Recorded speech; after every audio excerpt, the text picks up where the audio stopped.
when love isn't enough.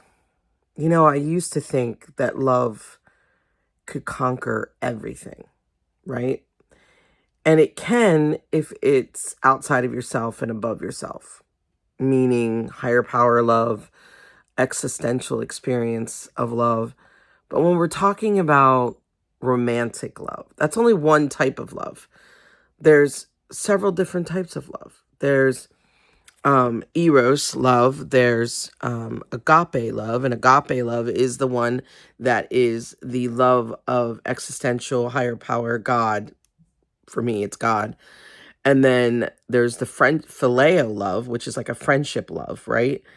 And then the hot and heavy kind of love, eros love, right? And I'm sure there's more in different languages that we could define, but when we're talking about romantic love, it's not enough. A lot of times I've talked to different couples and I've talked to individuals who have been in relationships, and they've said, I've been with this person for a long time and we tend to really fight a lot, or even if they don't fight a lot, they get to a place where they say, you know what, I just need something more. What is it?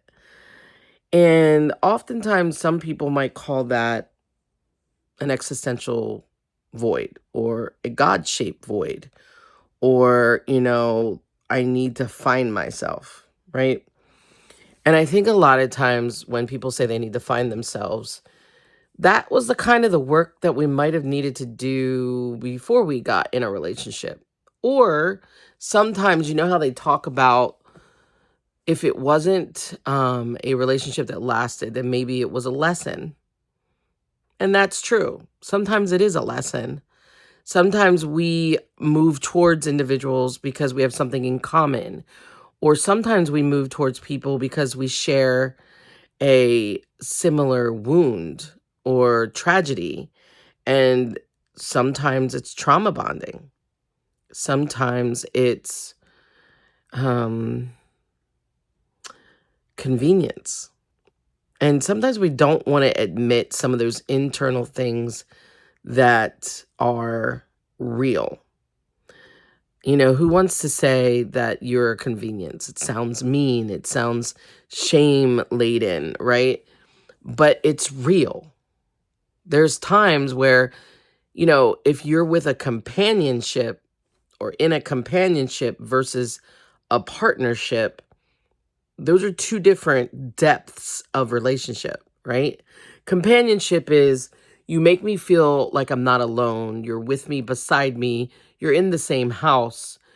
And I have a void that's in the physical space filled, but something else is missing. And then partnership is another one, which you work together to make sure things go smoothly. You work through problems together. You kind of deal with conflict in a way that's healthy, perhaps, like emotional intelligence. And then I just would challenge us to think of another one, right? So we had partnership, companionship, then there's one-ship, right? Where you have more of selflessness rather than selfishness. There's not too much selfishness in partnership, but sometimes manipulation can come in there, right?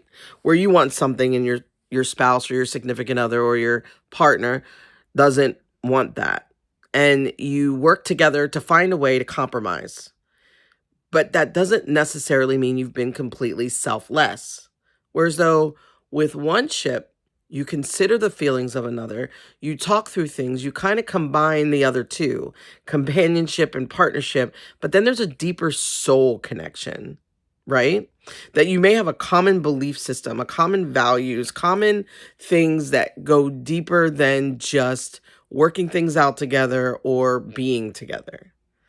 You are almost saying, I choose to relinquish some things, not my worth, not my value, but maybe some of the things that I thought were like a big part of me, but really came to find out that when I met this person, they challenged me to be even better, to stretch those areas of my life, to to develop more areas of my life, that I would have just been satisfied with status quo back here with companionship, partnership, and the essence of who I was at that time. And maybe I come to find out a deeper sense of authenticity with this other person who challenges me in a safe way. And safety is so important when it comes to one ship, because one ship, you're going to share so many deep things with that person. And then the things that you may not choose to share, you may have a mentor or a, what do you call those? A mentor or a spiritual mother, spiritual father, or someone who's kind of just shaping a part of who you are with more wisdom than maybe you have in that moment in your life, right? So, or an intercessory circle. That's what I was looking for. So you might have, like, for instance, I have an inner circle, and then I have intercessors, people who pray on my behalf, people who I've trusted or have known me and come to understand how the Lord works in me and through me and all the way around. And they intercede for me. They pray for me. They put my name maybe on their bathroom window or bathroom mirror, and they'll speak affirmations over me or positive things, right? And I just want to say that love without, I'm going to say without the triangle. So there's a triangle, right? You have two people at the bottom and they are in relationship with each other. If their focus is on existential God, for me, it's God, on a higher power other themselves, in order to be better for the other person, and that the God in them, or the belief in God in them, helps motivate you to be a better person, and vice versa, but your focus is really on things higher than each other, which would be high on the ways of God. For me, it would be reading God's word, or fellowshipping, or stepping out of my comfort zone to stretch myself to a higher sense of standard or a higher sense of accountability.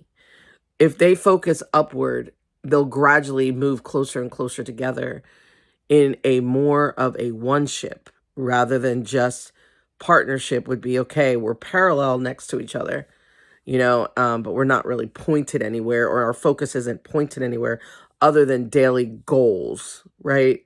It doesn't go any higher than that, or future goals. So I guess I aim for one ship, not companionship, not just merely partnership, but one ship includes those others, right?